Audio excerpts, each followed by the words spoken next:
a sign that things are bad at the least, and a sign that we really, really are entering end times at the worst. Because, the end times talks about, you're gonna, in Revelation, you're gonna have to work a full day's pay for enough food to eat that day. And talks about a lot of problems, but one is just getting very, very little money and food being very, very expensive. So getting little money for your work and food being very expensive. And so I don't want this to come off as just complaining, because I do think it is a sign. Because I've lived through several recessions, and I'm 57, and I've always during recessions noticed prices going up, but I haven't seen the shrinkage of everything. So just some things I've noticed is pickles. Pickles, I love my pickles. They're always packed very, very tightly. Now all of a sudden, same size of container, but they're not packed tightly anymore. So I don't know if they're only removing one pickle or two pickles, but now when you screw the lid off, they're loose in there. They're moving around. Fish, I like to get Fridays. I avoid meat, and I buy those like Gordon Fisherman, like kind of long triangular patties of fish, and it dropped from 12 to 10, and yet it's the same price. Thomas's English muffins. You used to have two muffins. Now it's kind of the size of just one muffin when you separate it, and they're literally wafer thin. It's so hard to try to break the muffin apart without ripping it, because it's so incredibly thin. Same price, of course, or even the price has gone up. Of course, there's fast food prices. And I moved up here 2 years ago, and there was no fast food in no In-N-Out Burger in Flagstaff. Now they put a In-N-Out Burger in there. So it's been 2 years since I've gone there. The patties are literally half the size they were. Once again, wafer thin.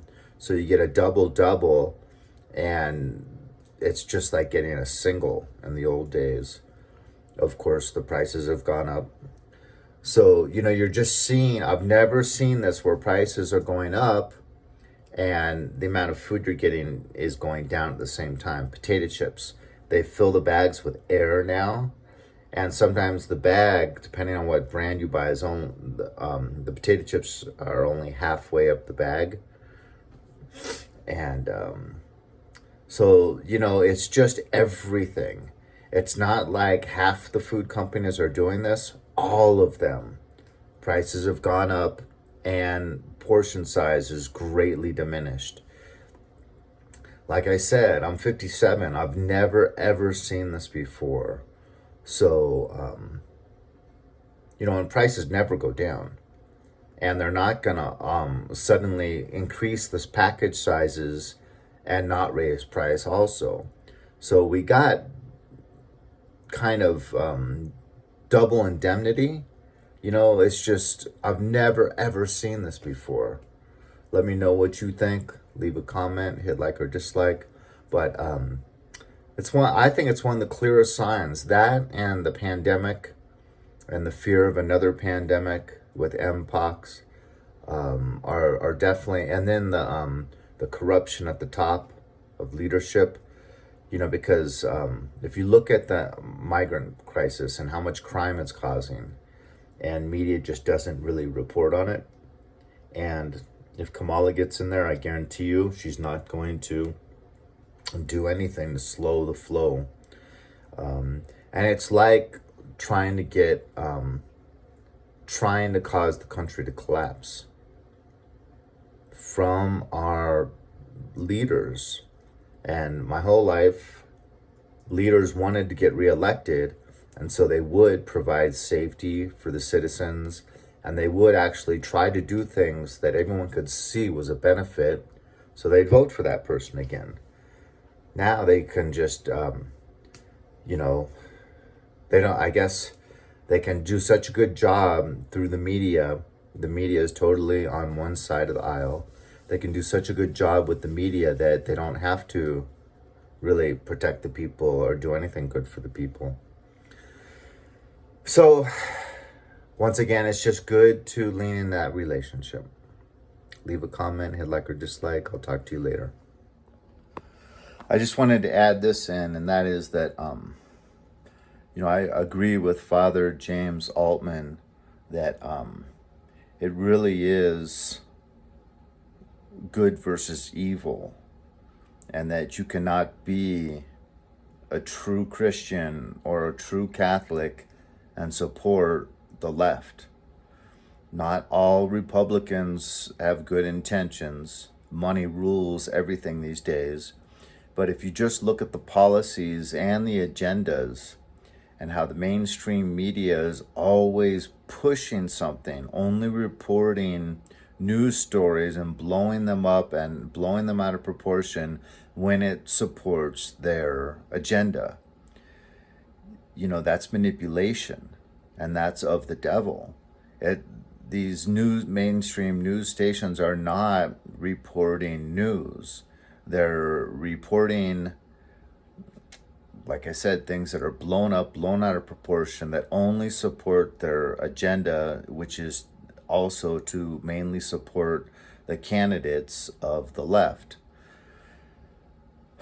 So, if you got any friends that are Christians or Catholics and they support the left, we really need to try. I know the left just yells at you and runs away when you say anything different than what they're being fed on CNN, MSNBC, and stations like that. But you just got to try to reach them anyways. They're for the most part, they're very, very angry people. And it's because because they kind of know, just like atheists deep down inside know there's a creator. It's like these people on the left, they know they're being lied to with these different news stories that only fit a certain agenda. But there's team membership. I've been a Democrat my whole life. My parents are Democrats. My parents are Democrats and they give me money every month. And if I change teams, they won't be giving me that money anymore. So, it's like the emperor has no clothes. People are afraid to say anything or to be truthful. But as advocates of Jesus Christ, representatives of Jesus Christ, people that actually have Jesus Christ living inside of them, we have to be true to him and we have to speak the truth. I mentioned in Bible study the other day that, God said, go forth and procreate, have lots of kids. And Kamala Harris is on video. I saw her say this, that she would understand a newlywed couple not wanting to have kids because it's bad for the environment. So there is a huge push on the left to not get married, not have kids, just focus on yourself, focus on your career. And so basically stop people that were born here and pay taxes their whole lives having kids. Yet if you're an illegal alien, the border's wide open. You don't have to, there's no background checks, no ID required. And then you can come here and have a baby and it's free, on taxpayers' dime. Yet if you're a person that's born here, paying taxes your whole life, there's exorbitant fees to just have a child here. So why is that? You need to really question these people on the left and with love, but we need to try to open their eyes. Talk to you later.